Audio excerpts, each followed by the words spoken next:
uma característica de uma multidão, que todo mundo é igual e só você é diferente, você sabe o quanto é ruim. É ruim ser diferente, é difícil ser diferente. Mas é isso que Deus quer para Israel. Israel é uma nação santa, uma nação separada, diferente. Mas Israel sempre levantava o pescoço assim para olhar as nações e que, olha, eu quero ser igual a eles. Já viu aquela criança, papai, eu quero um presentinho lá, eu quero um brinquedinho lá, porque o fulaninho tem, porque o ciclaninho tem. Eu não posso ficar para trás, eu quero ter também. Na minha época era bicicleta Caloi, né? Ninguém liga mais para a bicicleta hoje. Ninguém liga. Hoje o pessoal quer celular, iPhone, né? Ninguém quer. Enfim, hoje quer, mas o desejo humano é a mesma coisa, né? Porque o outro tem, ele também quer. Israel era assim. A outra nação tinha rei, olha, também quer um rei. Rei humano, né? A outra nação adora a deuses pagãos, eu também quero adorar deuses pagãos. Né? Porque era interessante as histórias dos deuses pagãos. A história de Israel com Deus era uma história também interessante, mas é Deus como o único Deus absoluto no céu. É meio paradão, entendeu?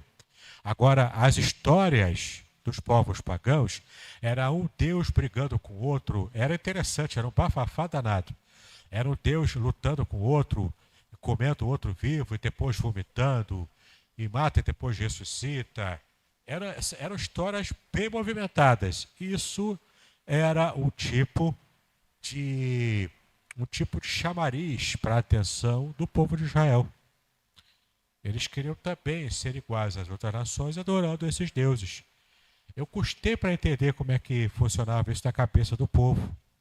Eu custei para entender. Por que eles tinham tanto ponto fraco com idolatria? Por causa do ambiente em que eles viviam e a dificuldade de ser um povo diferente, de ser um povo exclusivo para Deus. Então junta a fome com a vontade de comer. Entendeu? Então esse era o ponto fraco de Israel desde lá no começo. O ponto fraco era a idolatria para deuses pagãos, para deuses falsos.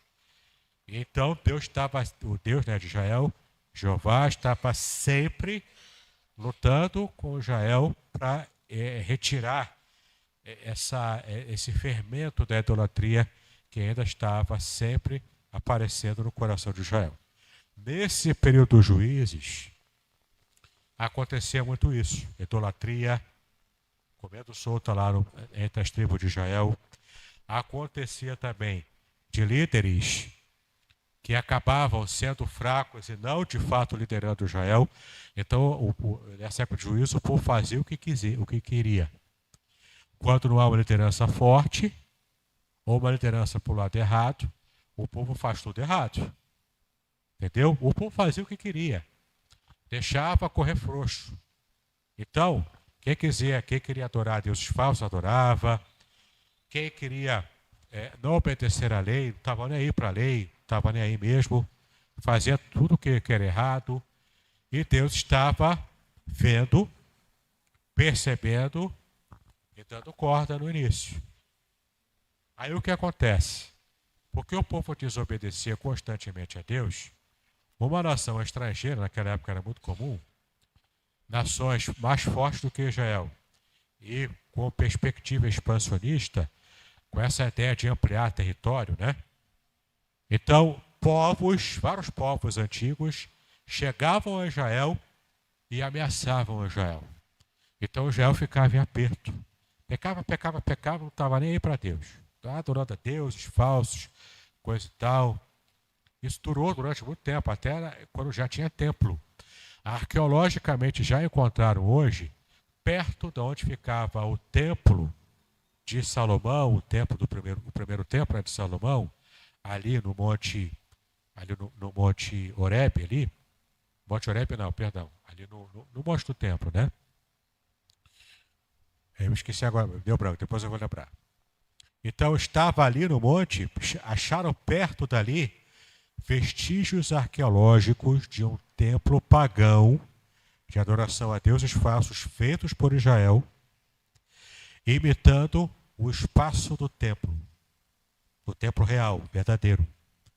Então você imagina, alguém viu a estrutura do templo, fez uma estrutura menor, imitando o templo de adoração a Deus, mas para adorar a Baal, para adorar Astarote, Asherá, a deuses falsos. A arqueologia mostrou para a gente o nível de sofisticação que já chegaram, inclusive, a fazer uma versão pirata paraguaia do Templo de Jerusalém. Você vê como é que chegou o nível da idolatria. Entendeu? Como isso era o calcanhar de Aquiles da nação de Israel. Eles não queriam ser um povo exclusivo, separado. E Deus sempre forçando, tem que ser exclusivo, tem que ser separado. Cadê a santidade? Santidade ao Senhor, não é? Porque o povo não queria, o povo queria ser relevante para as nações vizinhas. E a gente não cai no mesmo erro hoje. A gente crente não quer ser diferente, a gente quer ser igual a todo mundo. Então, eu não quero ser diferente. Embora tenha que ser diferente, mas eu não quero ser. Porque é difícil ser diferente. É difícil a igreja ser diferente. Então, como é que eu faço com a igreja? Eu trago o mundo para a igreja para que a igreja fique relevante para o mundo. Entendeu? Então, se a Bíblia diz que uma coisa é pecado e o mundo diz que não é, o mundo não está nem para ser pecado ou não, eu começo a não falar sobre o pecado. Começo. Depois, se a impiedade aumentar, eu passo a defender o pecado como se não fosse pecado. E se a impiedade ainda aumenta, além de defender, eu pratico e passo a perseguir quem é que fala contra o que era pecado e hoje já não é mais. Na perspectiva de quem quer ser relevante para a sociedade atual, que é uma sociedade pagã. Entende o que eu estou dizendo? Então, o pecado de Israel em querer ser relevante junto com as outras nações pagãs, e de sempre estarem cabulando, sempre estarem fugindo de sua responsabilidade como nação escolhida, como povo separado, esse pecado a gente ainda comete hoje. Porque a gente quer ser relevante para o mundo que não está nem aí para as coisas de Deus. É o mesmo pecado. Entendeu? Começa a colocar na sua mente isso seguinte: você não tem que ser igual ao mundo. As irmãs aí não precisam se vestir de forma sensual como o mundo se veste. Porque você não é mulher mundana. Você é mulher diferente, você é mulher cristã. Você não precisa ter um iPhone 14 só porque a tua colega tem. E você vai obrigar os seus pais a se endividarem, sabe-se lá quantas vezes ele vai ter que pagar isso? Só para você poder ter um iPhone 14, para uma semana depois o ladrão passar e roubar. Você não precisa ter um carro do ano só para você achar que é o todo-poderoso lá do seu bairro. Entendeu? Você pode ser simples, pode ser diferente. E se você for diferente, você vai agradar a Deus e você vai desagradar o mundo, a sociedade, a sua geração, que não está nem aí para as coisas de Deus. Você não quer ser igual a eles, você quer ser diferente deles. Você quer agradar o coração de Deus, amém? Amém ou não? Amém, né? Amém significa sim, com certeza. Amém é a confirmação. Amém também vem da mesma raiz de fé, emuná, firmeza. Então, se você diz amém, você está colocando o pé firme de que você realmente quer isso. Então, se você não quer falar amém, pelo amor de Genésio, não fala amém. Porque senão você vai estar afirmando, dizendo que você está firme numa coisa que você não tem firmeza, se você quer mesmo. Entendeu? Mas também não é fazer igual os burrão aí, que fica na internet aí. Amém ou não amém? Não, cara, se você não quer dizer amém, é só não falar. Não tem que dizer não amém, é só não dizer amém. Porque amém é a confirmação, é a firmeza. Se você não tem firmeza, não fala nada, fica calado.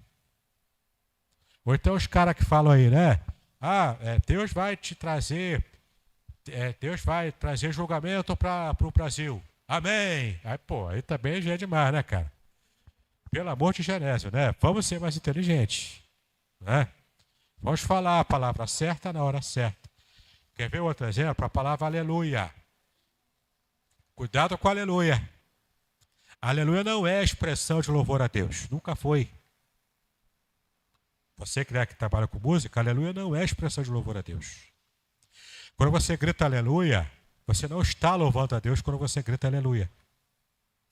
Aleluia sequer você dirige para Deus. Aleluia vem do verbo halal, em hebraico, que é louvar, elogiar. Iá é uma abreviação, uma forma diminuída de falar Iavé, ou Yahweh, que é o tetragrama sagrado, é o nome de Deus. E o Lu, do Alelu, né, o Lu é vós, vocês. É um pronome que está embutido na palavra. Então, quando eu digo aleluia, eu estou dizendo para o meu irmão, ele que está junto comigo, louve a Deus junto comigo. Então, quando eu digo aleluia, eu estou dizendo aleluia para o pastor Leônidas. Aí, depois que eu falo aleluia para ele, a gente vai com expressões de louvor adequadas, aí sim louvar a Deus. Mas aleluia não é expressão de louvor a Deus. Por quê? Porque você não coloca aleluia para Deus, você coloca para o irmão que está do seu lado. Aleluia é um convite para você e o outro irmão nós adorarmos a Deus juntos. Entendeu? Então, a partir de agora, você vai pensar 10 vezes antes de falar aleluia, antes de falar amém. Combinado? Combinado, né? Onde eu parei? Vamos lá.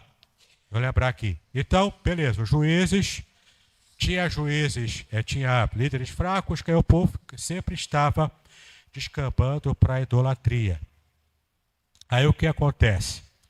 Quando um povo, uma nação estrangeira vinha, oprimia Israel, deixava Israel lá encurralado. Israel achava que não ia ter saída, porque de fato não ia ter. Aí Israel se lembrava, olha, sabe, lembra aquele tempo? Lembra? Então, é o único jeito de a gente clamar agora para Deus. Aí clamavam para Deus. Clamava, choro, ranger de dente, aquela coisa toda. Tadinho de nós, né? Vida, azar, a gente está agora aqui na pior. Deus então mandava um juiz forte. E como é que o texto da Bíblia diz que Deus fazia? Na época era assim, Deus quando queria usar alguém, ele enviava o Espírito Santo tomava a pessoa, não é que a pessoa ficava sem sentido, como os demoniados ficam aí, não é assim não. Mas o Espírito Santo vem, toma a pessoa a ponto de dar força a essa pessoa. Ele trabalha no caráter da pessoa, ele trabalha até no físico do líder, o líder forte, capacitado pelo Espírito, cheio do Espírito, ele então se sobressaía no meio do povo, com coragem, com força, na direção de Deus. Ele dava o direcionamento, Deus dava o direcionamento para esse líder, para esse juiz, que em hebraico é shoftim, é juízes, shoftim. Não é juiz daquele que senta para julgar a causa dos outros, não é isso não. Embora de vez em quando os juízes também fizessem isso. Mas não é juiz no sentido de ser o poder judiciário da época, não. Não era só isso.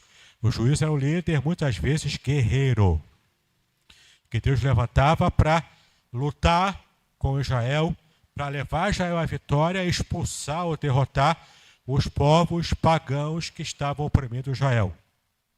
Depois que libertava o povo e as nações estrangeiras saíam, porque perderam a guerra, o Espírito Santo saía do juiz. Ele não tinha mais força, não tinha mais autoridade. Era uma pessoa comum a partir de então. Entendeu? Ele estava sem poder, né? Sem poder aí. Então o que acontece?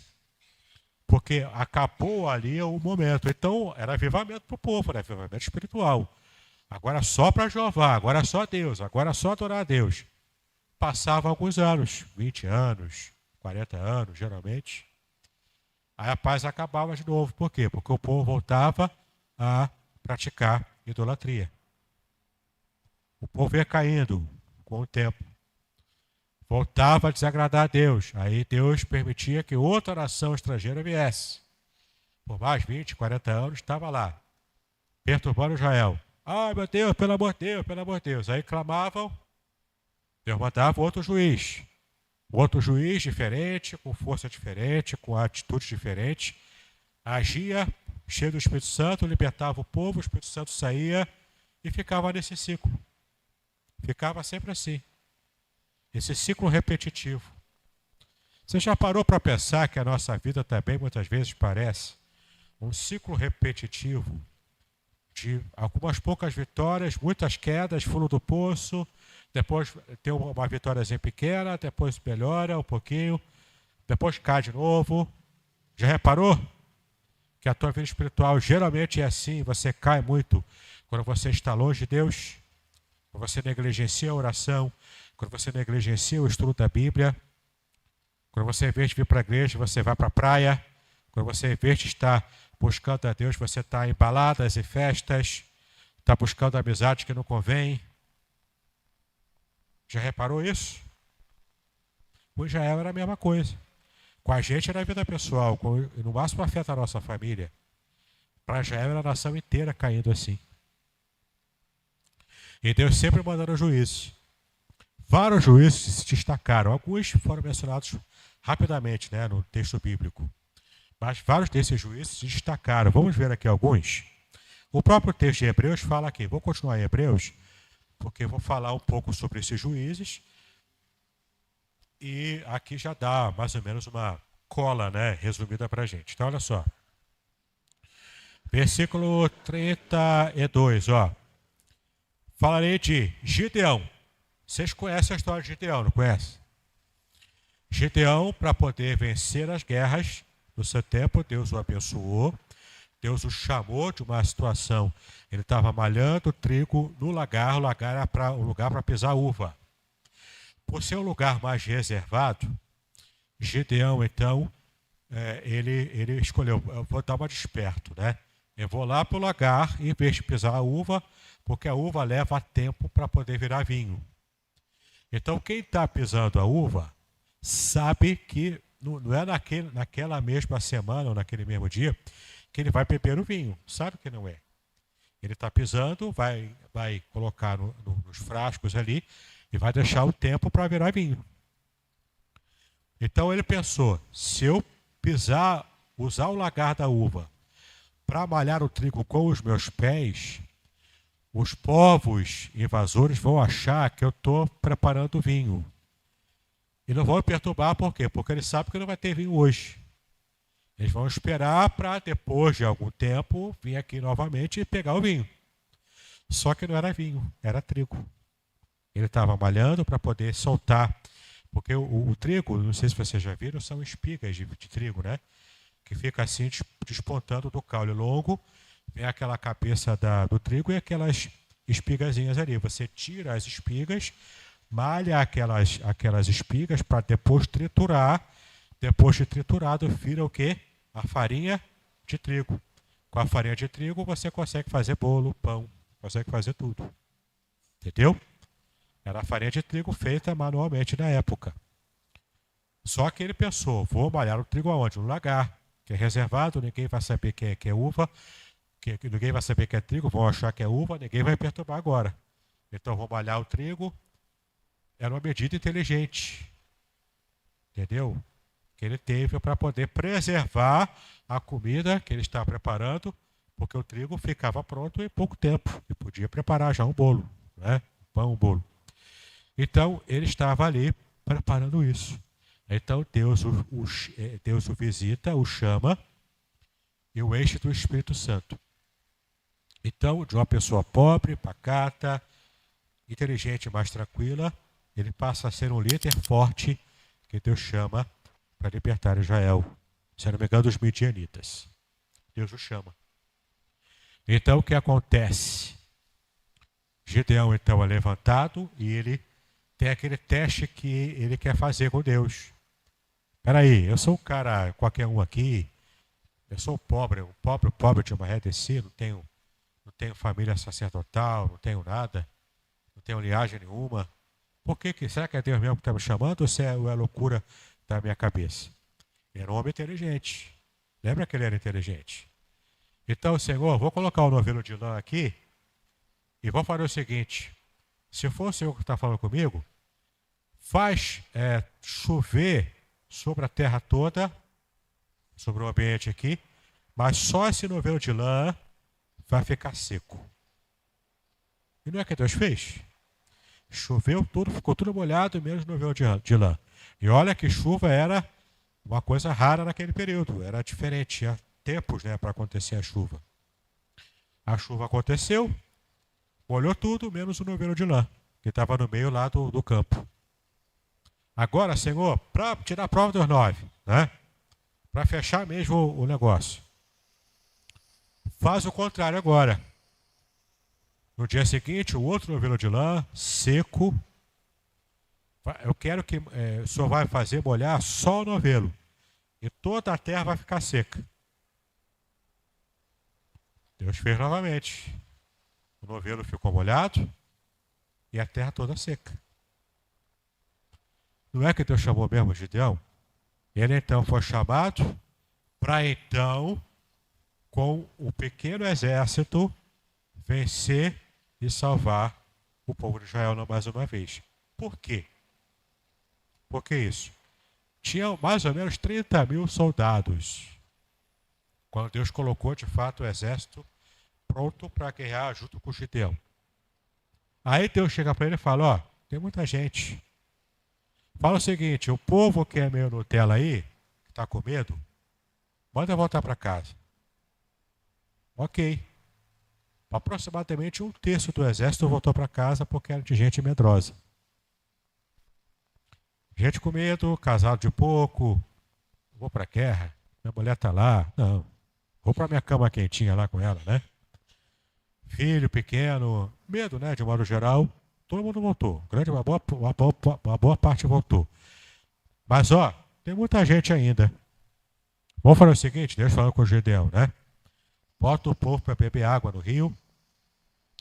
Quem se ajoelhar para beber assim, ó, igual cachorro bebe água, esse volta para casa também. Quem pega água, com o olho assim, né? O olho sempre ligado lá. Pega água e traz para beber e fica sempre ligado, esse vai para a guerra. Daqueles 30 mil mais ou menos, quantos foram para a guerra? Porque só porque bebeu água é direto na mão assim. 300. Não são os 300 de Esparta, esquece Esparta. 300 de Gideão. 300. Que com o poder de Deus, Deus agindo, tocando trombetas, tocando chofar. O nome da trombeta em hebraico é chofar, que é feita de chifre de carneiro. Chofar não é instrumento musical, não é. Ninguém tocava chofar para ficar harmonioso, porque chofar não é harmonioso. Já ouviu berrante aqui no Brasil? Berrante é um barulho ensurdecedor, não tem harmonia nenhuma ali. O chofar é mais ou menos isso, só que é um som mais agudo. Entendeu? E é feito de chifre de carneiro. Chofar, a trombeta, era o instrumento para tocar, para convocar as pessoas para a guerra. Ou para o templo também, para adorar a Deus. Mas era um instrumento de convocação. Não era um instrumento musical. Você não tirava notas com o chofar. Não era uma flauta. Entendeu? O chofar para chamar para a guerra ou para convocar e lembrar que estava começando o ofício do templo. Ok? Então, com o chofar, todo mundo cercando a cidade, tocando chofar alto, e Deus abençoou os 300, porque os soldados inimigos começaram a se matar um ao outro, achando que era um exército grande que estava chegando, mas eram só 300 pessoas. Entendeu? Então Deus livrou Israel por Gideão, nessa estratégia específica que Deus mandou Gideão fazer. Outro juízo que também ele faz referência aqui, ó. Ele fala aqui, ó, no 33, né? 32. Depois de Gideão, ele cita Baraque. Lembra de Débora e Baraque? Baraque era o guerreiro, Débora a juíza, mas que trabalhou junto com Baraque, porque Baraque era guerreiro. Então a juíza Débora recebia as ordens de Deus, a direção divina. ela passava a direção divina para Baraque, e Baraque, então, como soldado que era, como general de guerra ali, junto com as instruções de Débora, eles então organizavam e também lutavam com Israel para vencerem os povos também que estavam invadindo. Né? Então, olha só, depois aqui, ó, de Baraque, junto com Débora, né, que era uma juíza lá, uma das juízas desse período, temos aqui, ele cita a Sansão. Sansão. Shinshon em hebraico, Shinshon. Sansão. Você conhece a história de Sansão, não conhece? O cabeludo Sansão, não é? As vitórias cabeludas que ele tinha. Por que isso? Sansão, ele desde criança, a mãe de Sansão, junto com Manoá, seu pai, o nome da mãe de Sansão a gente não sabe qual é, porque a Bíblia não revela. Mas o pai dele tinha o nome Manoá, tá? A mãe de Sansão, então, recebe o anjo do Senhor, que é ninguém mais, ninguém menos, que a gente já sabe quem é Jesus Cristo, antes de tomar a forma humana, antes de ser Jesus, é o anjo do Senhor. A segunda pessoa da Trindade, que era uma teofania. O que é uma teofania? Theos, Deus em grego. Fane, aparição. Fane significa aparição, revelação. Tá?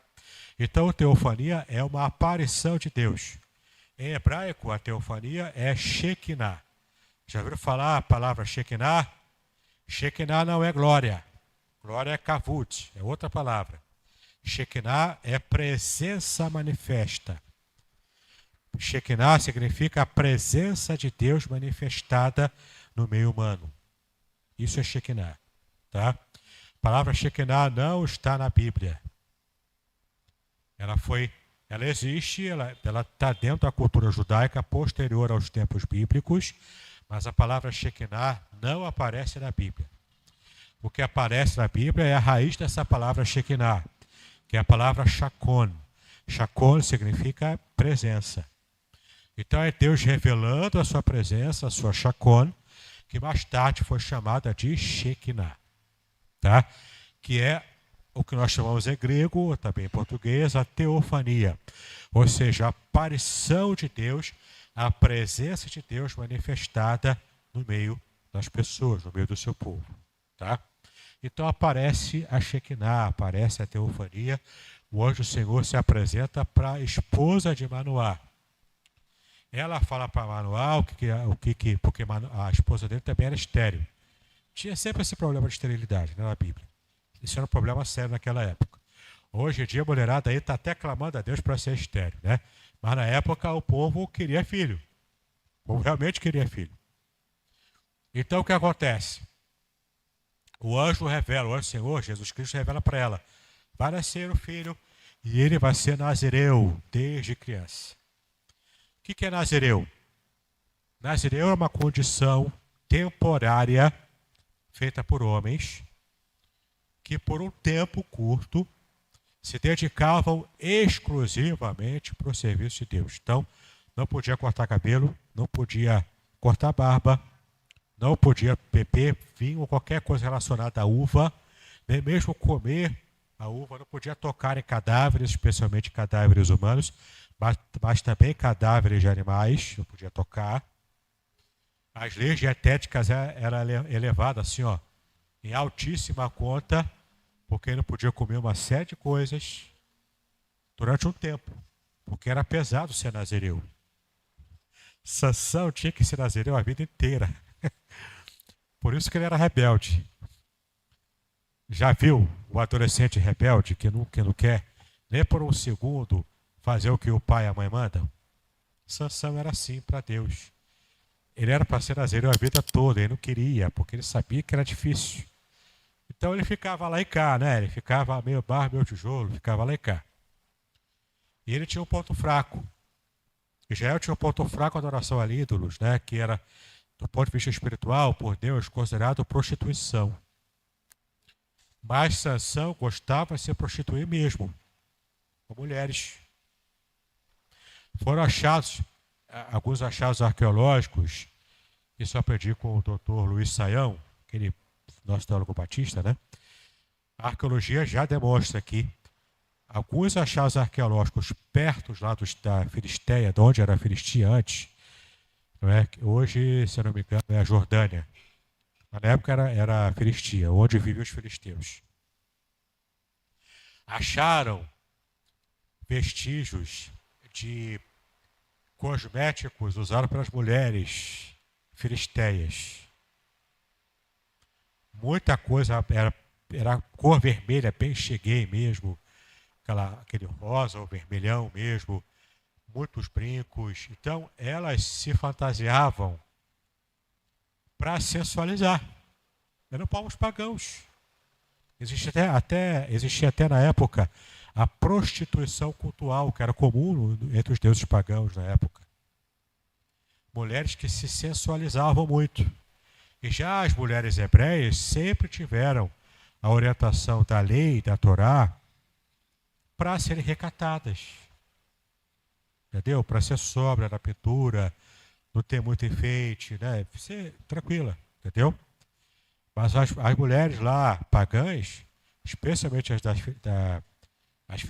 filisteias, elas carregavam na maquiagem. Isso deixava a Sansão alvoroçado, entendeu? Mas um detalhe interessante, mesmo assim, ele não tinha cortado o cabelo ainda. Tinha? Não tinha. Então, meio barro, meio tijolo, mas ele estava mais ou menos seguindo pelo menos algumas partes do voto de nazireado, que era um voto difícil. Ser nazireu era difícil, porque era por um período de tempo pequeno. Entendeu? Tinha que estar sempre puro. Podia ficar impuro ritualmente. Então ele ficava meio barro, meio tijolo, mas pelo menos o cabelo ninguém mexia. Aquele penteado afro dele, ninguém mexia. 7 tranças. Ninguém mexia naquilo. Entendeu? Então, veja como Deus é fiel. Deus manteve a força dele. Ele recebeu a força, não é porque ele era fortão. Ele não era o Hércules da Bíblia, não. Ele recebeu força enquanto o Espírito Santo estava agindo sobre ele. E o grande voto do nazireado, a grande marca daquele voto era o cabelo, as 7 tranças. Ele se envolve com Dalila. Se envolve com a mulher Dalila. Ela então ela era filisteia. Ela começa a encantar, né? Começa a jogar charme lá para ele, fazer assim aquelas, né, cabelos voaçando, igual, já viu aquele filme? Aquele filme romântico para fazer piada. A mulher chegando assim, o cara olhando, né? E ela balançando assim a cabeça, né? Com aquele efeito, de câmera lenta, né? Já viu? Então, é mais ou menos isso. Ele cantava a Sansão, Xixom ficava de 4 para ela. Era o fortão, era o machão, matava um monte de gente, mas ficou de 4 para a mulher. Não é? Ficou de 4 para ela. Só porque ela fez assim. Né? Jogando beijinhos para ele, toda pintada. E ele achando que estava abafando, e começou a brincar com ela, a achar graça. Até que um dia ele acabou soltando o cheio de cana lá, né? O pai dele era Eucana. Não, o pai dele? Não, Eucana é outra coisa. Eucana é outra. A piada é para lá, a piada é para frente. Então, o que acontece? Ele cheio de cana lá, coisa e tal. Ele acabou cedendo e falou: se cortar, já era. Cortou, já era. Perdeu a força, foi levado preso. Ele o corda nova, né, que era símbolo de fortaleza, como se fossem as correntes de hoje, né, de ferro. E pá, quebrava rapidinho.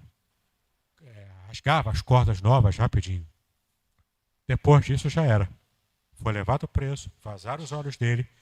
Ele ficou humilhado, empurrando um sistema ali de moer trigo. A moagem de trigo.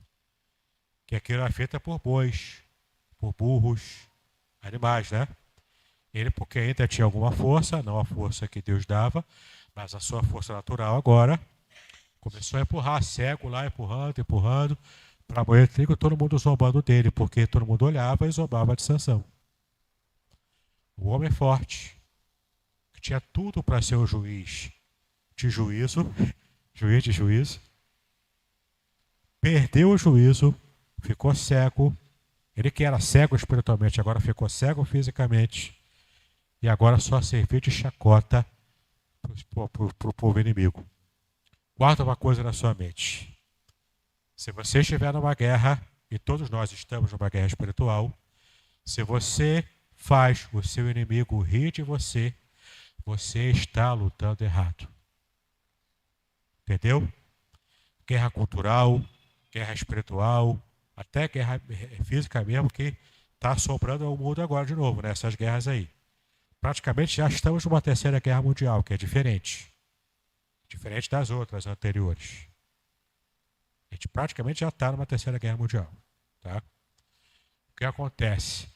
Em qualquer situação de guerra, se você faz o seu inimigo ficar feliz, você está lutando errado. Entendeu?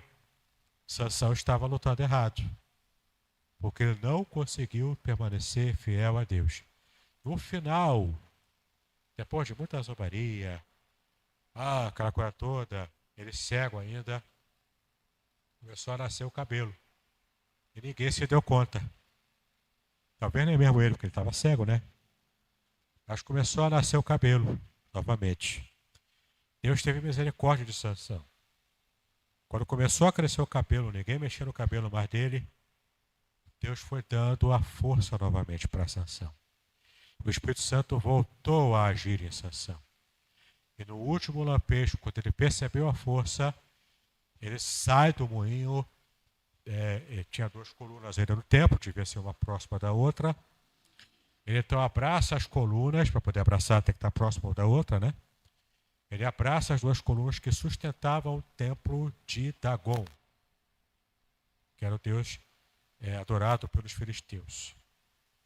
Ele abraça as colunas, puxa para dentro. Quando ele puxa, com a força já restaurada, as colunas cedem, o templo inteiro cede. O texto bíblico diz que ele mata mais filisteus nesse momento final dele do que tanto quanto ele matou em vida com aquela queixada de burro. E matou muitos filisteus, mas ali foi o recorde dele. E assim termina a história de Sansão. Veja que Deus se manteve fiel a ele, mesmo ele sendo infiel. Isso não quer dizer que você pode ser infiel e fazer o que Deus não quer que você faça. Não entenda errado, cara pálida. Porque se você fizer isso, você vai trilhar um caminho mais longo e pior e mais difícil. O povo de Israel podia completar toda a caminhada até chegar a Canaã em aproximadamente 2 anos. Por que levou 40? Por causa da desobediência do povo. Entendeu? Então Deus fez o povo andar em círculos no deserto. Mesmo assim, Deus estava com o povo, né? Mesmo assim. Mas podia concluir em 2 anos. Entendeu? Uma geração inteira teve que morrer no deserto. Depois do bezerro de ouro. Para que a próxima geração chegasse a Canaã. Nem Moisés conseguiu entrar. Ele viu de longe, mas não conseguiu pisar. Entendeu? Tudo por desobediência. Você pode facilitar a tua vida hoje. Aprenda o que Deus quer para você. Entenda o que Deus quer para você e seja obediente a isso. Se você for obediente, sua vida vai ser mais fácil. Entendeu? Você vai ter as engrenagens da sua vida rodando com o óleo lá do Espírito Santo, azeitando tudo. Mas se quiser forçar a barra, não vai ter óleo. Se não tiver óleo, a sua engrenagem vai até funcionar, mas vai se desgastar toda. Entendeu? Sansão podia ter uma vida muito mais vitoriosa e mais fácil, e não terminar cego como terminou. Por que ele errou tanto? Porque ele era rebelde à vontade de Deus. Por mais difícil que seja a vontade de Deus, ela é melhor para você praticar do que você ser rebelde ao que Deus quer para a sua vida. Entendeu? Podcast Exegese e Exposição. Exegese on demand para você.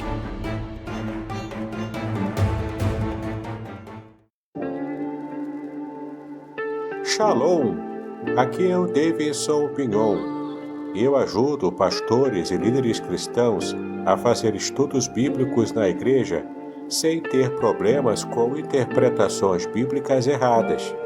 Então, se você está pensando em compreender a sua Bíblia com segurança, não deixe de assistir a mais conteúdos como este aqui neste canal.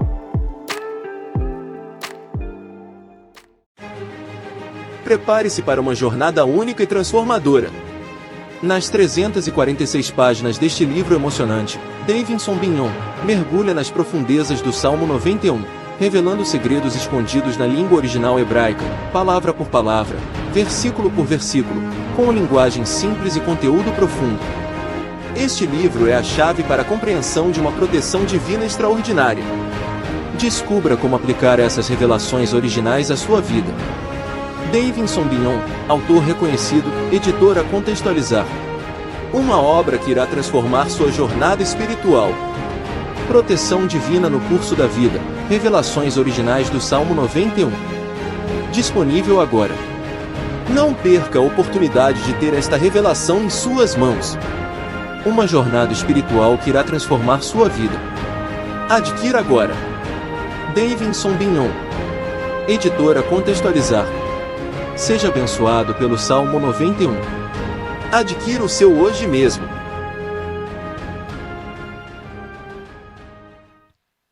Depois de Shimshon, depois de Sansão, menciona aqui quem?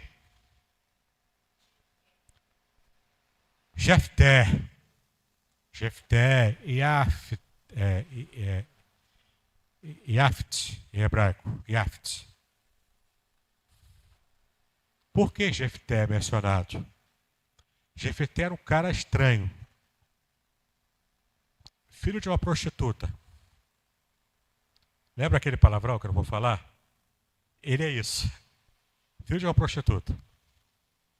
Entendeu? Portanto, marginalizado na sua geração. Ele era filho bastardo. Entendeu? Jefté tinha tudo para dar errado. E de fato, ele era marginalizado. Os irmãos chegaram a expulsar Jefté da casa dos pais, porque ele era filho bastardo. Teve que se virar sozinho. Se virou sozinho. Entendeu? Conseguiu se criar. Praticamente sozinho. Ele não foi nem criado pela avó, né? Porque não dava. Se virou sozinho. Mas ele era valente, era forte, coisa e tal, mas totalmente avesso às coisas de Deus. Aí o que acontece? Mais um povo começa a oprimir Israel. Lembra do ciclo? O povo peca, pede perdão desesperado, Deus envia um juiz, o juiz liberta o povo agradece, fica lá um tempinho fiel a Deus, depois volta a cair de novo e ficava sempre nisso. Aí o que acontece? Nesse período, então, mais um povo começa a afligir. E então, lembraram de Jefté. Olha só, Jefté é um cara esperto. É o filho bastardo, mas ele é um cara esperto. Chamaram ele para liderar o povo. Ele coloca uma condição. Beleza, quer que eu lidere? Eu lidero. Eu sei fazer isso. Mas vocês vão ter que me reconhecer como líder. E é para sempre. Você não vai mais me marginalizar porque eu sou filho da minha mãe. Entendeu? Vocês agora vão me reconhecer como líder. E eu vou ser o chefe de vocês. Beleza, aceitamos sim. Os anciãos de Israel aceitaram. Então chega o apogeu de Jefté. Cheio de pompa e circunstância, chega lá em Israel, agora líder do exército, aquele que realmente lutaria e venceria. Só que o que acontece? Deus já havia falado para ele através do anjo do Senhor. Lembra Lembra aqui da teofania, né, da Shekinah? O anjo do Senhor, o próprio Jesus, antes de se encarnar, aparece e garante para ele: eu vou te dar a vitória. Ele garante. Só essa garantia do anjo do Senhor já seria suficiente para Jefté confiar. Mas entenda, era o período dos juízes. Ninguém ligava para a lei de Deus, ninguém sequer conhecia a lei de Deus. E o que acontece? Jefté, não levando fé no anjo que falou para ele que ele seria vencedor, não levou fé. Vou fazer um voto. Ah, é? Então tá bom. Gideão não fez o voto lá, vou fazer um voto aqui também. Quando eu voltar, se eu vencer a vitória, quem eu vi chegar aqui primeiro para me receber, eu vou oferecer sacrifício, holocausto. Você já sabe como é que é o holocausto. Você pega a vítima, você degola, escorre o sangue, esquarteja, coloca as partes em cima do altar, mete o fogo e deixa queimar até virar cinza. O holocausto é isso, queimar tudo. Não sobra nada. Vou fazer assim. Quem vier aqui, eu vou sacrificar em holocausto.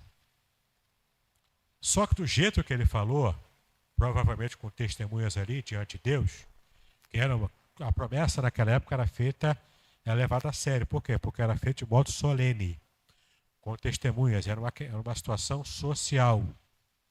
Ele fez uma promessa oficial, social, diante das pessoas e diante de Deus, com testemunhas. E como é que ele falou? Quem vier. Não especificou. Na cabeça dele, ele estava pensando que quando realmente as pessoas chegam em casa, no mundo antigo, eram os animais que ficavam ali, à noite dormiam dentro da casa do que se chama, onde Jesus ficou quando nasceu, né? Na manjedoura ali, junto ali com o curral ali dos animais. Os animais ficavam, passavam a noite ali, quando era de manhã cedinho, a família botava os animais para fora, para poder começar o dia. Na cabeça dele, quando chegar de manhã cedo, vai ter o primeiro animal que aparecer, eu vou sacrificar. Animal dele, né, que pertencia a ele, eu vou sacrificar. Não precisava fazer essa promessa, Deus já tinha garantido vitória. Mas a falta de fé fez com que Jefté fizesse a promessa também junto. Para azar dele, quem é que aparece primeiro? A filha dele. Mas ele havia falado que era quem ia aparecer. Podia ser um animal, como ele pensava, mas calhou de ser a filha dele. Não era nem o bicho, era a filha dele. E agora? Vou cumprir ou não vou? A discussão permanece até hoje, sabia disso? Até os judeus não se definem quanto a isso. Tem judeu, tem cristão, tem teólogo que fala que sacrificou de verdade. Não sacrificou não. Foi só a virgindade dela que ficou perpétua e o sacrifício ali foi de não ter casado com nenhum homem. De fato, para a cultura na época, a mulher que não se casasse e também não tivesse filhos era uma desgraçada. Era considerada uma palha da sociedade. Era amaldiçoada por Deus. Era essa a ideia. E uma moça que morresse virgem sem se casar é como se ela tivesse morta em vida, uma morta-viva. Entendeu? Na cultura, realmente, isso é verdade. Agora, isso não quer dizer que a promessa literal que Gideão fez foi de sacrificar de verdade. Foi fazer o sacrifício de holocausto, olé em hebraico. Queimar tudo, não deixar nada. Eu creio, a minha interpretação é de que ele realmente sacrificou a garota. De verdade, real. Não foi virgindade perpétua, não. Ah, mas por que ela pediu para chorar a divindade? Porque ela iria morrer daqui a um tempo, virgem ainda, sem casar. Ou seja, ela morreria em desgraça social. Não era só a vida que ela ia perder. Ela perdeu a memória dela, que seria lembrada sempre como alguém que morreu em desgraça, porque o pai fez um voto impensado. E também não deixaria descendência para Jefté, porque ela era a filha única dele.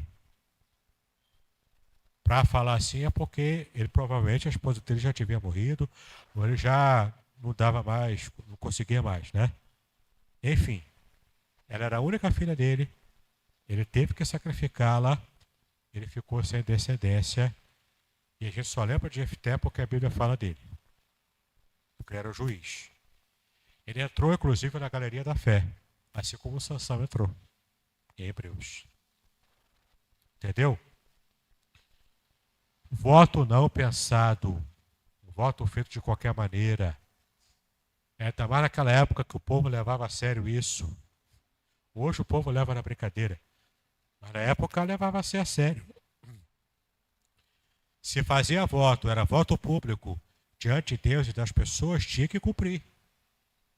Só que existia um dispositivo na lei que Jefté não conhecia. Tinha um dispositivo na lei, porque era a época do juízo, ninguém levava a sério a lei. Se ele tivesse estudado a lei tinha um instrumento ali que ele podia sacrificar um animal no lugar da filha. Ele podia se safar daquele compromisso do voto que ele fez. Mas ninguém ali lembrou disso, ele próprio não lembrou, porque ninguém estava nem aí para a lei. Ele seguiu o costume. E se eles se atentassem para a lei, tanto Jefté quanto os anciãos e qualquer um ali de Israel que pudesse conhecer a lei, lembraria do dispositivo, ele faria o que a lei prescrevia e a filha deles ficaria viva. Entendeu? Olha a tragédia que aconteceu porque não se conhece a lei de Deus em profundidade. Conhecer a lei de Deus superficialmente não é suficiente. Diante dessas aulas que eu estou dando para vocês aqui, eu acho que já ficou claro para vocês que só aquele rasinho que às vezes você pega na revista Escola Dominical, só o beabazinho da Escola Dominical não é suficiente. A Escola Dominical é o primeiro passo que você tem que dar. Você está aqui na Escola Dominical hoje para você aprender coisas mais profundas. Mas diz para mim, se você não conhecer a lei de Deus em profundidade, a palavra de Deus em profundidade, não é mais fácil você errar, como Jefté errou? Não é mais fácil você desagradar a Deus e pagar o preço das consequências do pecado que você cometeu sem nem se dar conta de que estava desagradando a Deus? Entendeu? Então, evite errar, evite pecar, torne a sua vida mais obediente a Deus. Leia a Bíblia, e não apenas leia, a Bíblia não foi feita para ser lida, a Bíblia foi feita para ser estudada. Se você só lê a Bíblia como se fosse um romance, como se fosse Harry Potter, como se fosse a Crônica de Nárnia, que é melhor que Harry Potter, né? 1000 vezes melhor. Se você tentar ler a Bíblia só assim, por melhor que seja a versão, por mais fácil que ela seja, você não vai alcançar profundidade. A Bíblia não foi feita para ser lida. Ela foi feita para ser estudada com profundidade, o cabe o mais fundo que você puder. Se puder estudar grego e hebraico, estude. Não posso estudar, já estou coroa, não tenho dinheiro para isso, não tenho mais tempo para isso, não tenho cabeça boa para isso, ok, a gente entende. Mas pelo menos compre mais de uma versão diferente da Bíblia para comparar. Faça a comparação de versões, atualizada, corrigida. O que não falta é a versão hoje, nova versão internacional, nova versão transformadora, Bíblia Viva, linguagem de hoje, tem um monte de versão. Compra mais de uma, para você pelo menos comparar em português. Eu sei ler um pouco de espanhol, compra a Bíblia em espanhol. Eu sei ler um pouquinho de inglês, compra a Bíblia em inglês. Compare versões. Vai te tirar da superficialidade. Conhecer a Bíblia, conhecer a verdade, é uma situação de vida ou morte. Tanto espiritualmente, quanto também às vezes fisicamente. Entendeu? É a escolha de vida ou morte. A escolha de Sofia, né? De vida ou morte. Ok? Não erre como Sansão, não erre como Jefté. Conheça a Bíblia e obedeça a ordem de Deus. Tem outros juízos também que cita aqui, mas são de importância um pouco menor, que eu não vou gastar tempo aqui com vocês. Mas eu preciso avançar. Também aconteceu nessa época dos juízes, muito provavelmente foi na época em que o juiz era o Gideão, talvez, aconteceu a história de Ruth. A história de Ruth vai na contramão do período dos juízes, apesar de ser o período dos juízes. Então, se nessa época dos juízes ninguém ligava para nada, era uma bagunça total, todo mundo fazia o que queria, era uma anarquia total, em Ruth, embora no mesmo período, ela mostra o contrário. Ruth e o seu esposo, eles eram pessoas provavelmente ricas em Belém. Belém de Israel, não é Belém do Pará, né? Belém de Israel. Eram pessoas ricas, eram belemitas, ricos. Mas mesmo com aquele que tem muitas posses, chega um período em que a nação inteira passa por uma crise. Às vezes a nação escolhe passar pela crise. Quem sabe ler, eu pego a letra. E às vezes a nação enfrenta uma crise sem ter escolhido ela. Belém passou por uma crise de fome. Ninguém ali escolheu passar pela crise, mas a crise chegou. E mesmo tendo posses, a Noemi, ela teve que sair de Belém. Pelo menos eles achavam que tinham que sair de Belém. Sabe como é que é Belém em hebraico? Beit Lehem. Beit, casa. Lehem, pão. Belém significa a casa do pão. Lembra disso. Se você for abrir a padaria alguma vez aí, bota o nome de Belém. Padaria Belém. Beit Lehem, casa do pão. Entendeu? Só que na casa do pão estava enfrentando fome. Não tinha pão na casa do pão, mas era uma situação temporária. Eles tinham posses ainda. Começaram a perceber, olha, a especulação aqui, né? Os especuladores, né, da bolsa aí, ó. Vai dar ruim. Vai chegar aqui. A gente vai passar dificuldade. Você quer perder o padrão de vida? Ah, não quero não. Então vamos sair de Belém. Foram para um país vizinho, pagão, mas ainda tinha relações amistosas com Israel, depois é que vira inimigo. Mas na época de Ruth tinha relações amistosas. Eles foram para Moabe. Chegando em Moabe, ali eles levam os filhos pequenos, né? Malom e Quilion. Malom significa fraco. Quilion, se não me engano, é doente, em hebraico. Fraco e doente, os filhos fracos e doentes. Mas beleza, foram para lá, foram para Moabe. Lá os filhos crescem, se criam, num país distante, cultura pagã, mas tudo indica que ela ainda preservava a fé. Noemi, junto com seu marido, antes de morrer, preservavam a fé judaica ainda, a fé em Deus. As leis, né, a obediência, as leis, coisa e tal. Foram criados assim os garotos. Cresceram, gostaram de meninas lá de Moabe, casaram com elas, ok, tudo beleza, sem problema nenhum, aparentemente. Aí o marido de Noemi morre. Ela fica mal, mas fica com os filhos doentes, mas já casados, cuidando da mãe velha. Os dois filhos morrem, porque doentes e fracos. Morrem. Fica a viúva Noemi, fica a viúva Ruth, esposa de Malom, e fica a viúva, como é que é o nome da outra? Orfa. Talvez ela fosse órfã também, não sei. Não, talvez não, porque ela voltou para os pais. Então, órfã, a gente quer fazer piada, mas às vezes não dá certo, né? Ficou a órfã. Não, mas não é, né? Orfa, que era a esposa de Quilion. todo mundo viúva lá.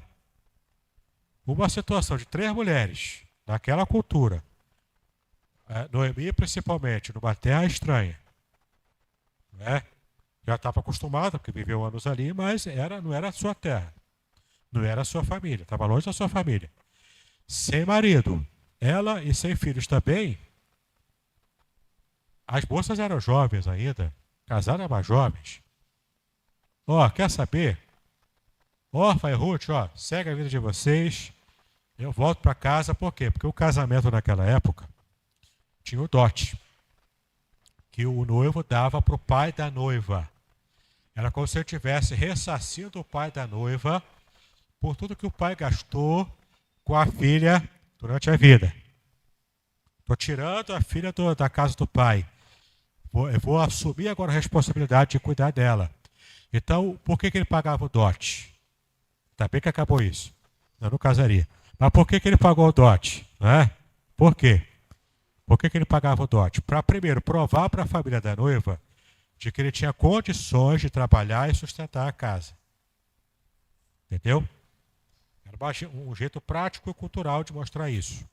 Segundo, era para ressarcir o pai, né, pelo gasto com a filha, porque o casamento era um negócio. Se negociava o casamento como se negociava a compra de cabeça de gado. Era um negócio. Era cultura. A gente acha estranho, mas era a cultura da época. Então tinha que ressarcir o pai porque ele criou a filha. Pagava o dote. Parte do dote, as moedas do dote, parte disso, o pai dava para a filha. E a filha fazia uma espécie de tiara aqui que ficava na testa. E ela se casava com a tiara, além do véu e tudo mais, a tiara aqui na testa com as moedas penduradas o tempo todo, ela balançando assim, com as moedas ali do dote. Parte do dote está ali. E ela guardava aquelas moedas como se fosse a vida dela. Por que ela guardava as moedas? Porque numa situação dessa, que Noemi, Ruth e Orfa estavam vivendo agora, ela pegava aquelas moedas que serviria de passagem para pagar um camelo, pagar uma comida, para ela voltar para a casa dos pais, para ver a possibilidade do pai dela, da mãe dela, se tivesse vivo, aceitar de volta. Não era o caso de Noemi. Com certeza não tinha pai nenhum vivo, nem mãe nenhuma viva. Mas a família dela estava lá em Belém. Ela ia pegar aquele dote antigo, aquelas moedas de prata que ela tinha guardado, ia usar aquilo antes de morrer de fome de vez, usar as moedas para voltar para Belém e, quem sabe, tentar a sorte lá com a família dela. Só que Orfa, depois de uma pequena insistência, ela acabou ficando. Beleza, vou seguir a vida. E seguiu a vida, era bonitona ainda, foi casar de novo. Ruth tinha um temperamento diferente. Eu tenho no meu canal do YouTube uma pregação em que eu falo qual era o temperamento de Ruth. Aqui é o ponto de vista psicológico. Procura lá, você vai ver o porquê que Ruth agiu assim. Era o temperamento dela. Além, claro, do testemunho de fé que Noemi também deu para ela, né? Os sogros dela deu para Ruth lá. Mas ela quis abandonar o seu próprio povo, por algum outro motivo que talvez a gente nem saiba, né? Mas ela aceitou na boa, não. O teu Deus é o meu Deus agora, eu não quero mais adorar Camus, o Deus adorado lá. Eu quero adorar a Yahvé. O teu Deus será o meu Deus. Onde você morrer, eu vou ser sepultada junto. Para onde você for, eu vou. Ninguém vai me separar de ti a não ser a morte. E isso era um estilo de promessa que também era feita publicamente, com testemunhas diante de Deus. Era uma promessa típica da época. Então ela fez o juramento público ali de que para onde Noemi fosse, ela iria junto. Ninguém ia separar as duas a não ser a morte. De fato, ela foi a sombra de Noemi. Voltaram para Belém com as moedinhas, não sei se juntou das duas ou só de uma, mas voltaram para Belém para tentar a sorte com a família de Noemi. Aí, surge a figura de Boaz. Boaz foi levantado por Deus como sendo parente de Noemi para fazer o trabalho de resgate. Em hebraico, Goel. Goel é o resgatador. O que o resgatador faz? Numa situação como daquela, as mulheres do clã enviuvarem e não terem filhos, nem marido nem filhos, o resgatador resgata essa mulher, se casa com ela e usa a lei do levirato, que é a lei que o cunhado vai dormir com a sua cunhada viúva sem descendência, para gerar descendência nela, e então a memória do seu irmão que havia morrido não morrer junto com ele. Entendeu? Porque a ideia de morte eterna era muito comum na cultura daquela época. Os egípcios, como é que os egípcios davam morte eterna? Apagando o nome dos cartuchos que se escrevia lá o nome dos faraós, ou de alguém famoso. Como que se dava a morte eterna para as pessoas do mundo antigo que não era faraó? Riscando o nome do livro dos vivos. O que era o livro dos vivos? Era um livro escrito com o nome de quem estava vivo ainda na cidade. Alguém morria, riscava o nome. Por quê? Porque não está mais vivo. Morreu, era a certidão de óbito da época. Então, quando Moisés falou, risca o meu nome do livro da vida, me mata. Se querer me matar lá atrás, me mata agora, porque se o senhor não seguir com a gente, não vale a pena viver. A ideia ali não era de vida eterna, vida após a morte. A ideia é de vida real aqui, vida física. Riscar o nome do livro da vida é me matar. Me mata agora, porque não tem por que eu viver assim. Entendeu? Agora você entendeu por que na parábola, voltando para a moeda aqui, por que na parábola que Jesus contou da moeda que havia se perdido, por que a mulher da parábola ficou desesperada para achar a moeda que perdeu? E quando ela achou, ela fez a festa. Deve ter gastado mais com a festa do que com o valor da moeda. Mas por que ela fez isso? Porque era a moeda do casamento dela. Era o dote que o esposo dela havia dado para o pai dela.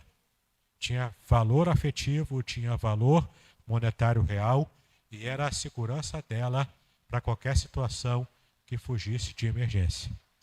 Qualquer situação de emergência. Agora você entendeu a parábola de Jesus. Entendeu? Quando você estuda a cultura da Bíblia e arqueologia, se você conseguir usar a arqueologia além das línguas originais, você começa a entender a Bíblia, só vai explodir a sua cabeça de conhecimento da Bíblia. Você vai conhecer a Bíblia como nunca você conheceu antes. Entendeu? Então, voltando aqui, o que acontece? Ruth e Noemi, agora elas juntam lá o que elas puderam juntar, voltam para Belém, aparece a figura de Boaz, ele seria o Goel, o resgatador, o parente de Noemi, que poderia resgatar a descendência, as terras perdidas de Noemi. O resgatador podia até livrar alguém de uma escravidão decorrente de uma dívida. Na época tinha esse costume, eu tenho uma dívida muito grande com alguém, não posso pagar, então ou meu filho ou então eu próprio seria por um tempo escravo dessa pessoa de quem eu devo, até o tempo de cumprir ali a minha dívida com ele. Era esse o costume. O resgatador que tinha posses, era da família, ele tinha o interesse de manter os bens da família com a família. Ele tinha a responsabilidade, o interesse e o dever. Então o que ele fazia? Ele resgatava, ou seja, a sua dívida é tanto, aqui ó, paguei. Você não vai ser escravo de ninguém, você é meu, é do meu clã, é minha família. Você ficou viúva e não teve filho? Vem para cá, eu vou fazer filho em você e o nosso filho aqui vai contar como se fosse filho do meu irmão que morreu. Era assim. Era tudo combinado assim e estava na lei. Então, Boaz não era irmão de Ruth. Claro, porque Ruth nem sequer era judia, era moabita. Mas era parente de Noemi. Entendeu? Então o que ele fez? Eu vou resgatar. Mas tem um parente mais próximo do que eu. Eu quero ver se ele tem interesse em restituir as suas terras antes de você sair daqui. Eu preciso ver se ele tem interesse de comprar e restituir para você. comprar para você e manter você viva. Se não quiser te bancar, fica tranquila que eu banco. Ele não falou isso para Noemi, falou para Ruth. Deixa que eu banco. Mas eu primeiro tenho que ver com ele. O cara recusou, talvez o senhor de idade recusou. Boaz também era o senhor de idade, mas com uma moça bonita lá, novinha ainda, né? Tchutchuca lá para ele. Ele então aceita Ruth. Como o outro desistiu, ele banca a Ruth, faz o papel de resgatador, casa com ela e nasce. Quem é que nasceu? Hã? É porque eu esqueci o nome dele. Fala aí. Jessé não. Obed, obrigado. Obed em hebraico é Eved, que é escravo. Obed é escravo, servo, em hebraico. Então nasce Obed, o escravo de Deus, nessa nova situação que Ruth quase vira escrava, que Noemi quase vira escrava também para poder sobreviver. Nasce Obed, que foi resgatado por Boaz. E então Obed vem se tornar pai de Jessé. Jessé, sim, pai de Davi. Davi, o ascendente de quem? De Jesus Cristo. Da tribo de Judá, da linhagem de Davi. Por causa de Ruth, uma moabita, corajosa, com um temperamento forte, que você vai saber qual é se assistir o meu vídeo no meu canal. Você vai saber por que Deus preservou, fez todo aquele milagre em plena época dos juízes, que todo mundo fazia o que queria. Na época do oba-oba, Deus separou uma família que conhecia a lei, que obedecia, que amava a Deus, que testemunhou, mesmo tendo errado lá no passado, indo para Moabe, mas testemunhou do nome de Deus lá em Moabe. Ele preserva essa família para poder trazer Jesus ao mundo e salvar o mundo inteiro. Percebeu? Depois de Ruth, essa belíssima história de Ruth, os desdobramentos que nós já conhecemos, que favorecem inclusive a nós hoje, pela coragem daquela mulher, pelo temperamento dela, pela coragem dela e de Noemi, pelo amor que uma tinha com a outra, para com a outra. A gente vai agora pensar no último personagem da nossa aula de hoje. Depois disso tudo, já no finalzinho do período dos juízes, mas ainda era o período dos juízes, aparece o último juiz. O melhor de todos. Samuel. Shemuel. Shemuel é Deus ouve. Shema, o Sheme é de Shema. Ouvir, o verbo ouvir. Ele é Deus. Deus ouve. Nasce Samuel. Na história de Ana, que você já conhece. Agora sim vem a piada do Eucana. Né? Ana com Eucana. Né? Eucana. Né? O pessoal faz a piada aí. Mas Eucana tinha duas esposas, Ana e Penina. Ana, novamente, o quê? Estéril. Penina podia dar filhos. E quando tinha esse problema da primeira esposa, a principal, ser estéril, mas era muito amada, e a segunda esposa, que tinha menos valor social, dava filhos, isso dava treta. Você lembra de Sara? Você lembra da outra lá que se tornou esposa, Agar? Você lembra a treta que dá? A briga das duas era guerra entre as duas lá dentro da família. Era geralmente assim. Penina zombava de Ana, porque Ana não dava filho e ela dava filho. Naquela cabeça do povo naquela época. Zombava dela. Ela já humilhada, esgotada, uma pária social, mas amada pelo marido. O marido cuidava bem dela porque era a primeira esposa. E tinha esse cuidado, a primeira esposa tem mais direito, trata melhor. A segunda era quase uma serva lá, uma empregada, mas era esposa também, né? Mas tinha menos valor. O que acontece? Ana pede a Deus, faz a oração lá, do tabernáculo montado permanentemente em Siló. Ela ora. Quem é que era o sacerdote? Eli. Eli é o meu Deus. Eli é o meu Deus. El Deus. E a terminação I é o possessivo meu. Eli significa meu Deus. Deus é meu Deus.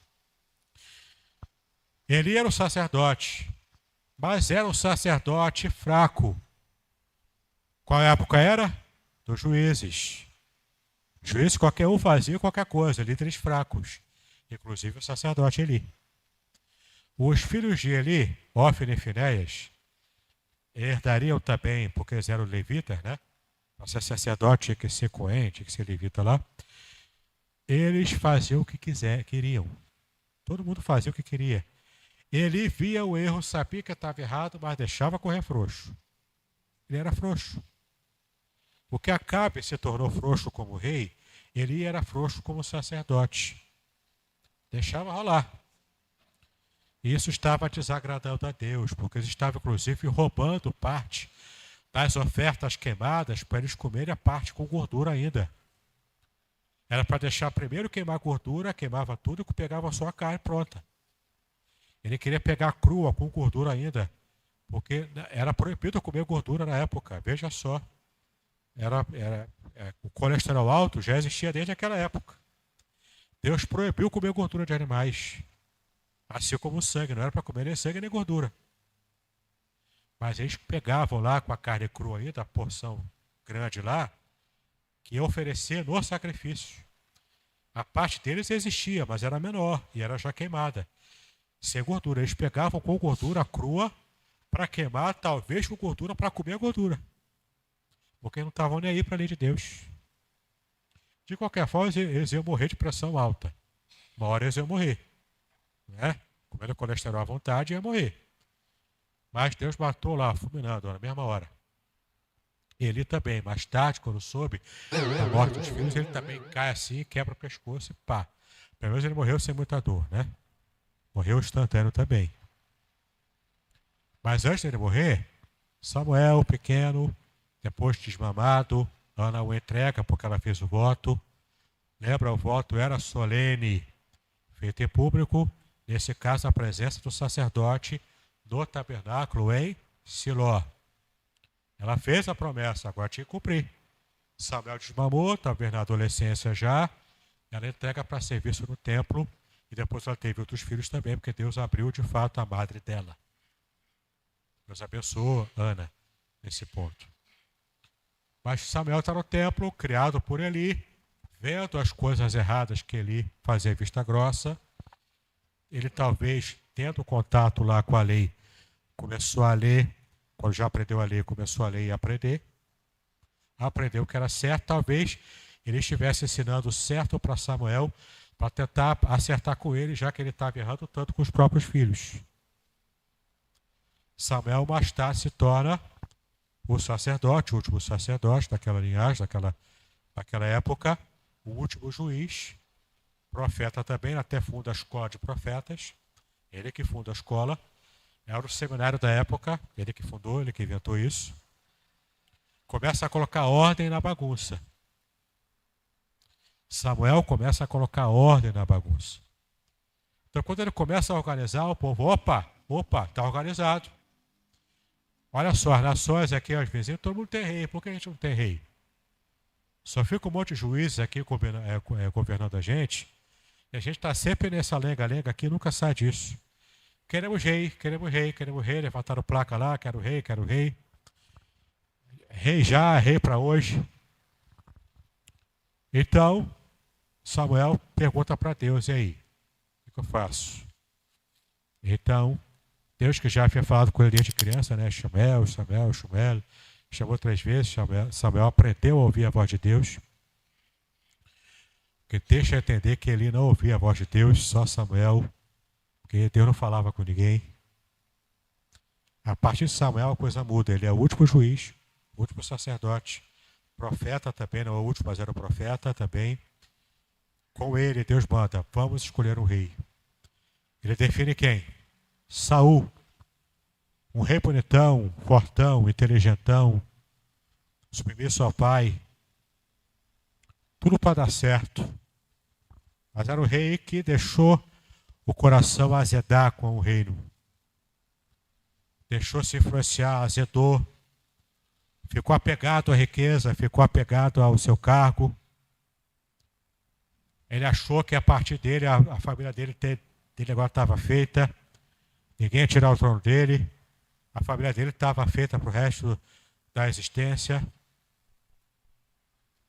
Mas aí ele fica maluco. Um rei maluco.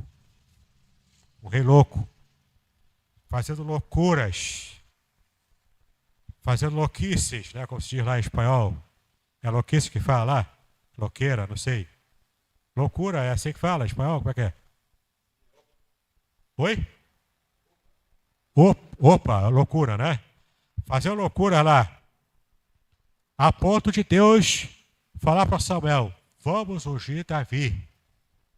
Davi. Mas seria mais tarde o segundo rei de Israel.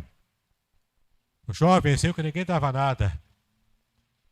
Ele era todo o contrário de Saul. Saul era bonitão, fortão, homem de guerra, boa aparência. Ele era aquela figura máscula que todo mundo queria ter como rei. Aí Deus falou: ó, separa um garotinho lá chamado Davi. Jessé passa todo mundo, ó, passa à frente. Ninguém. Tem mais alguém? Só tem umzinho. Mas é Davizinho lá, ninguém liga para ele. Por quê? Aqui vem uma teoria. É teoria. Pode ser, pode não ser. Tá? Pode ser que Davi fosse filho bastardo de Jessé. Porque culturalmente ele era marginalizado, como não tinha nenhum tipo de outra razão plausível para a marginalização de Davi do que uma situação social como essa. É possível. A Bíblia não diz, mas fica assim nas entrelinhas, inclusive quando Davi fala que em pecado me concebeu minha mãe. Ali pode ser um indício de que a mãe dele fosse ou uma prostituta ou uma amante de Jessé, que era uma situação muito comum para a época, inclusive para o povo de Deus. É possível. Eu posso bater martelo? Não, não posso. Mas é uma teoria que tem lá a sua razão de ser. Tá? Sendo isso ou não, Davi era marginalizado. Ele tinha boa aparência? Tinha, mas ele era franzino na época, era jovem franzino, era louro, era ruivo, né? Ruivo.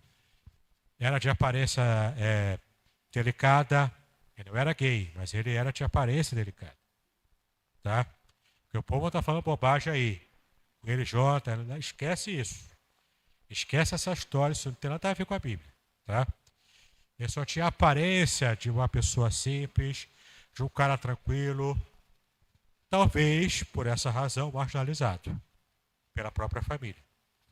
Ninguém dava ideia para Davizinho. Ninguém dava ideia. Cuidava das ovelhas lá, entendeu? Ficava lá. Só não sobrou ninguém. E aí, sobrou quem? Davizinho. Chama Davi então. Chamaram Davi. Ele saiu de quê? O que ele estava fazendo lá? Cuidando de? Quem cuida de ovelha é sujo, mal cheiroso, para dizer fedorento. Também era marginalizado por cuidar de ovelha, porque na cultura da época se tinha marginalizavam pastores. O faraó, por exemplo, era conhecido como o pastor do Egito. Aquelas duas coisas que o faraó, quando a múmia está lá no sarcófago, né? Que é um cajado e uma vara. Aquilo é o cajado e a vara do pastor espiritual do Egito. A Bíblia diz que Deus é o pastor de Israel e é o nosso pastor. O Senhor é o meu pastor, nada me faltará. No sentido de aproveitar apenas uma imagem do pastor que cuida com zelo e com amor das ovelhas. Porque dali é que o pastor tira o seu sustento. Tanto como lã, quanto como carne também. leite também, né? Mas é o que acontece. O ofício de pastor, pela sujeira, pelo fedor, pela ignorância também, porque ninguém estudava, era tudo um povo analfabeto e que não conhecia nada, né? Era um povo muito simples mesmo, né? Eles eram marginalizados. Ninguém gostava de pastor. Não é à toa que Deus se revela aos pastores quando Jesus nasceu. Porque Deus sempre agiu assim na história. Ele ia para o lugar onde menos se existia esperança de algo grande. E Deus fazia desse pequeno alguém grande. Sempre foi assim. Com Davi, provavelmente foi assim também. Deus fez Davi o melhor rei de Israel até hoje. Até hoje, Davi é o melhor rei de Israel, na história de Israel. Deixou para a gente os salmos. Deixou para a gente uma história de acertos e erros. David, em hebraico, significa o amado de Deus. O amado. Aquele que é muito amado por Deus. Apesar de ter essa desconfiança aí da mãe dele, né? Mas o fato é, Davi se torna o melhor rei de Israel. E naquela situação, Samuel, então, cumpre o seu ministério depois que ele unge Davi. Samuel não vê Davi ungido rei, assumido como rei, ele morre antes, mas ele unge Davi, sai de cena, porque o seu ministério acabou com a unção de Davi. Amém? A partir, então, da unção de Saul como o primeiro rei de Israel, Davi depois como segundo rei, toda aquela situação de Saul louco, querendo matar Davi, aquela coisa toda, ali começa o novo período histórico, que é o período dos reis. Então, desde Abraão, quando Deus o chama, a história foi se desenvolvendo, chegou no período das tribos, chegou nos juízes, terminou os juízes, agora a nova fase, que vocês vão estudar a partir do mês que vem, né? Com a revista sobre os reis. Aí a nova fase, vocês devem começar com Saul mesmo, depois Davi, e depois avançar com os novos reis de Israel. Tá ok? Se Deus quiser, depois do carnaval, já no terceiro domingo de fevereiro, eu volto aqui para aplicar a história de Israel já mais atualmente. Vai pegar a Idade Média, vai pegar a Idade Moderna, Idade Contemporânea. Vamos falar da guerra atual de Israel com o Hamas. Não é Israel contra os árabes. Aliás, os árabes nem são os palestinos, nem são árabes. Vocês vão saber quem eles são de verdade. Vocês vão se espantar com isso. Palestinos não são árabes. Guarde no mês que vem, vocês vão saber, ok? Dúvidas, Perguntas? irmãos? Perguntas? Fale agora ou cale-se para sempre. Pastor, em relação ao voto do Nazireu, ele era um voto voluntário, claro, né? Mas esse voto, ele era definitivo, ele Temporário só. Temporário. Só para a sanção, para azar dele, que foi definitivo. Então, a gente não pode fazer uma analogia do Nazireu com o pastorado hoje. Não. O Nazireu não era propriamente um líder, como o pastor é. Ele é uma espécie de uma referência de santidade por um tempo para a própria purificação da pessoa e também para as pessoas terem como referência de santidade.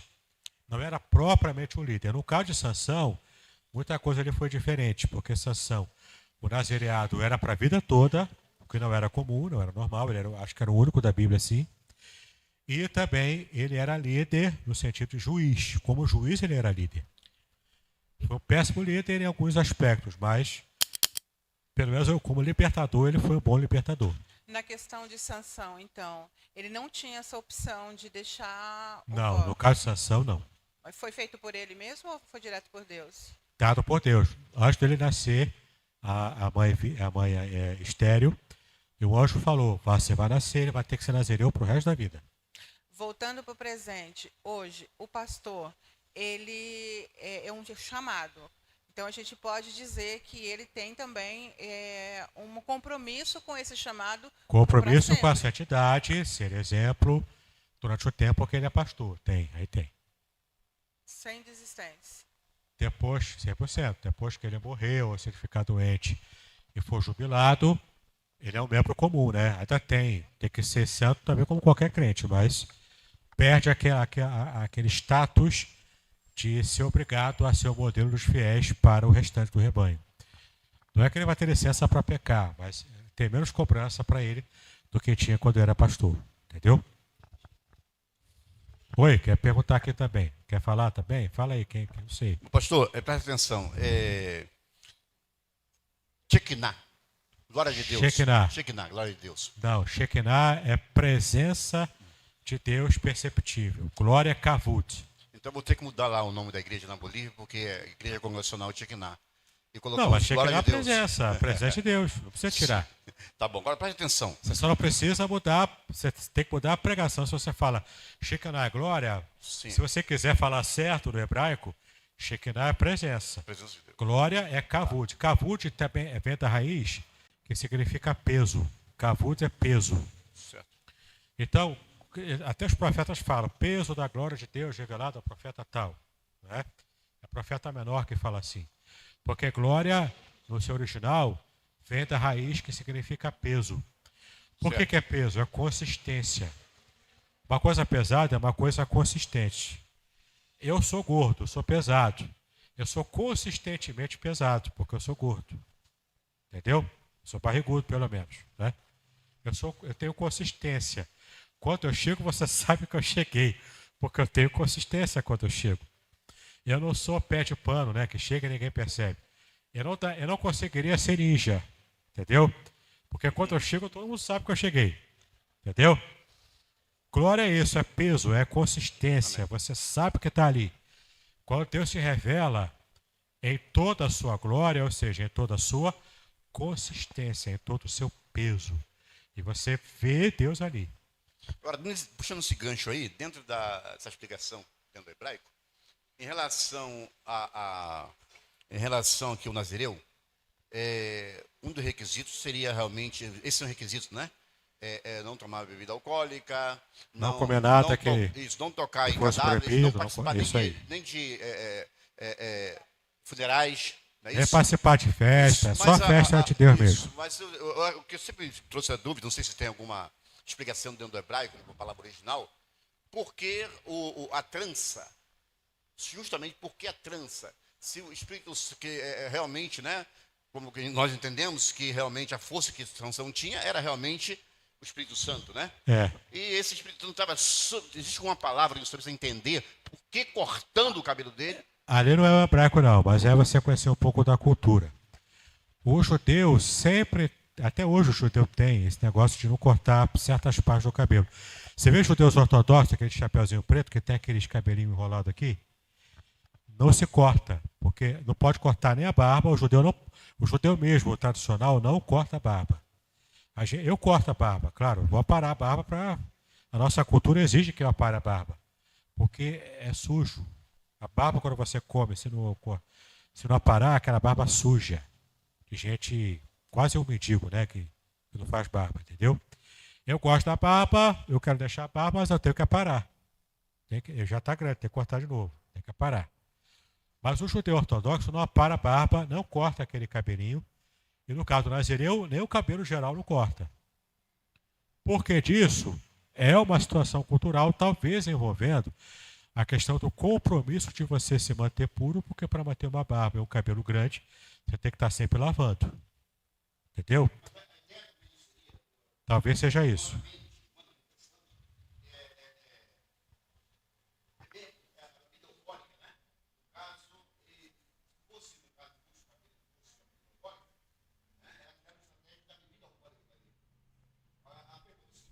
Que é para não perder o controle, né? O cabelo tem, talvez, essa experiência cultural. Se existe algum achado arqueológico, algum conhecimento cultural, eu ainda não descobri.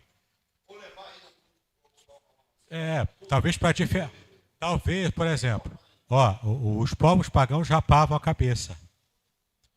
Muitos deles, inclusive os pateses que eu expliquei na aula aqui anterior, os pateses viviam com a cabeça raspada, os faraós também. De repente, a cabeleira toda aí era para diferenciar esteticamente dos pagãos que raspavam a cabeça. É possível que seja isso. Entendeu? Quando mumificavam os faraós, rapavam os pelos todos que o faraó pudesse ter. Ele estava sempre pelado lá, entendeu? Pelado assim, sem pelo, né? Mulheres também raspavam. Então, Tanto que talvez, Paulo fala sobre isso. Né? É. A Então, diferenciação. talvez seja para diferenciar, porque e aqui vai uma lição de vida para vocês. Essa pergunta dele me permite dar uma lição de vida para vocês. Até para nós cristãos. A Bíblia diz que eu tenho que evitar não apenas o mal, mas eu também tenho que evitar a aparência do mal.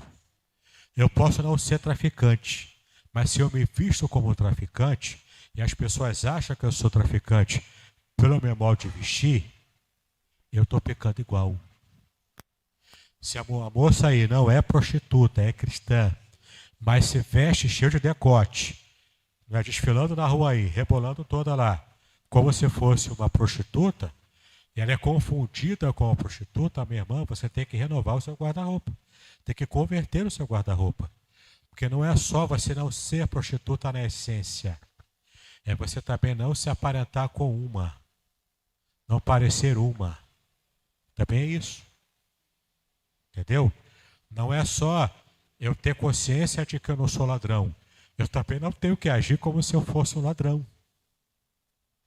Eu não tenho que deixar os outros pensarem que eu posso ser ladrão, ou no mínimo terem dúvida do meu caráter. Eu não posso, isso também é pecado. Entendeu? Eu tenho que me conduzir de acordo, tenho que me vestir de acordo com o que de fato eu quero ser. Quer ser um servo fiel de Deus. Percebeu? Dúvidas?